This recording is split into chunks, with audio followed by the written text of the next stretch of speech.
ఈ వీడియోలో మీరు తెలుసుకునే ముఖ్యాంశాలు: త్రిపురదహనంలో మయుడి పరిస్థితి, తన భక్తుడైన మయుడిని కాపాడిన పరమేశ్వరుడు. హైలైట్: శంకరుడు మయుడికి శాశ్వతమైన శివభక్తిని ప్రసాదించుడా. తమ తదుపరి కర్తవ్యం గురించి విష్ణువుని అడిగిన మాయా సన్యాసులు. ఆషాఢమతాన్ని బోధించే సన్యాసులకు శ్రీహరి ఆజ్ఞ. మరుస్థలానికి అనగా ఎడారికి మాయా సన్యాసులు ప్రయాణం. కలియుగం గురించి విష్ణుమూర్తి చెప్పిన ఆసక్తికర విషయాలు. అంచెని కాపాడి మాయను నిరంతరించిన ఈ అద్భుత ఘట్టాన్ని తప్పకుండా చూడవలసినదే.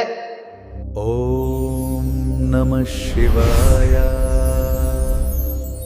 ఇక ఈ వీడియోలో శంకరుడు మయుడికి భక్తిని ప్రసాదించుడా, మాయా సన్యాసు మరుస్థలాన్ని చేరుకురుడా అనే ఘట్టం గురించి తెలుసుకుందాం. బ్రహ్మదేవుడు నారదుడితో ఈ విధంగా అంటున్నాడట: త్రిపురాలతో పాటు మయుడనే దానవుడు భస్మమైపోయాడు, కానీ ఈశ్వరానుగ్రహంతో మరలా బతికాడు. అతడు దేవతలందరికీ శిరస్సు ఉంచి నమస్కరించి, హరుణకు దేశులకి నమస్కరించి ఆకాశవాణి ద్వారా ఈ విధంగా స్తుతించాడు: దేవదేవ, మహాదేవ, భక్తప్రియ శంకర, కల్పవృక్ష స్వరూపుడు నీకు నమస్కారం. స్వరూపభేదం లేదు కదా నీకు. జ్యోతిస్వరూపుడు నీకు నమస్కారం. జగద్రూపుడు నీకు నమస్కారము. పవిత్రముగు అంతఃకరణము గల నీకు నమస్కారము. పవిత్రము చేయి నీకు అనేక నమస్కారాలు.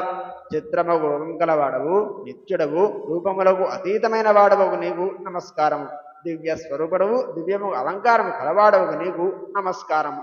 నమస్కరించిన వారి కష్టములన్నిటినీ తొలగించేవాడవు నువ్వే కదా. మంగళ స్వరూపుడువు కదా. ముల్లోకమును సృష్టించి భరించి లయమును చేసేవాడవు నీవే కదా. అందుకే అనేక నమస్కారములు నీకు. భక్తిచే పొందదగిన వాడవు. భక్తుల ఎడల దయగల వాడవు. తపస్సులకు యోగ్యమైన ఫలం ఇచ్చేటువంటి వాడవు. పార్వతీ పదవి మంగళ స్వరూపుడవు. జగదీశ్వరుడవకు నీకు నమస్కారం.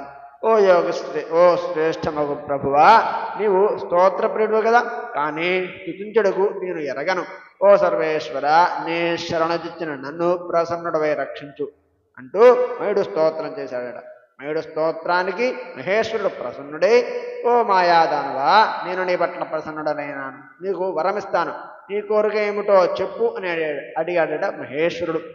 మయుడు నమస్కరించి అంజరబుద్ధి శిరస్సు వంచి ఇలా అంటున్నాడు: ఓ దేవదేవ, మహాదేవ, నువ్వు నా పట్ల ప్రసన్నుడవై వరమివ్వాలి అని అనుకుంటే నీ పట్ల నాకు శాశ్వతమైన భక్తిని ప్రసాదించు.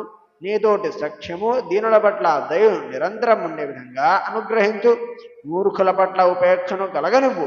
ఒకప్పుడు నాకు గల అసురభావాన్ని పూర్తిగా తొలగించు. నేను ఎల్లప్పుడూ నిన్ను సేవిస్తూ నిర్భయుడనై నీ ఉండే విధంగా అనుగ్రహించు అని కోరుకున్నాడట. శంకరుడు సంతోషించి ఇలా అంటున్నాడ: ఓ దాన వృషభ, నువ్వు ధన్యుడివి. నువ్వు కోరుకున్న వరాలన్నిటినీ నీకు ఇస్తున్నాను. నువ్వు ఇతరలోకంలోకి వెళ్ళి సంతుష్టుడవై నిర్భయుడవై నా భక్తితో ఉండు. నా అనుగ్రహము ఆజ్ఞ చేత నువ్వు ఎప్పటికీ అసురభావమును పొందవు అని అన్నాడట. మయుడు శివాజ్ఞను శిరస్సును ధరించి శివునికి నమస్కరించి ఇతరలోకము వెళ్ళిపోయాడట.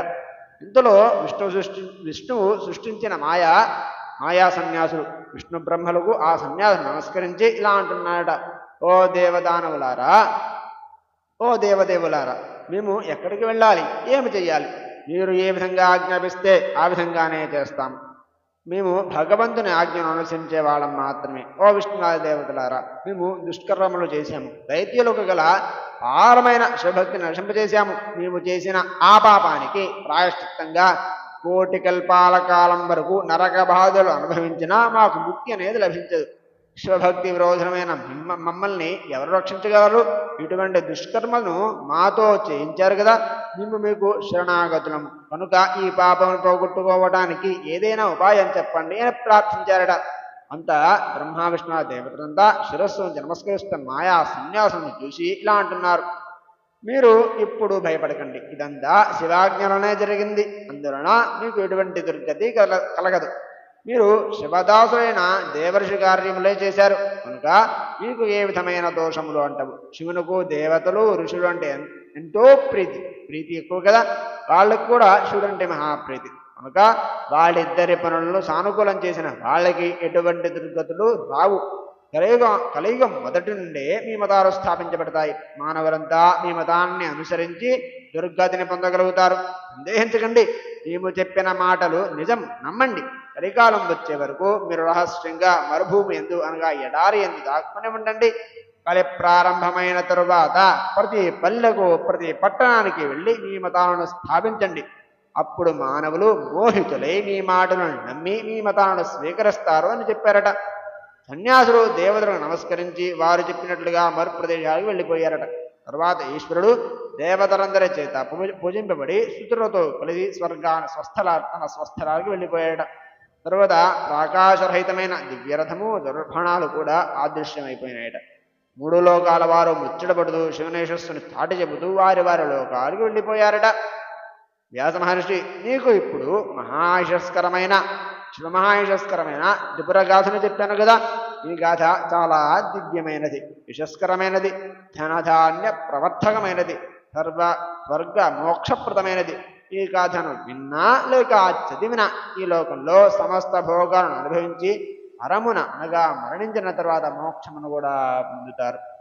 హరి ఓం తత్సతు.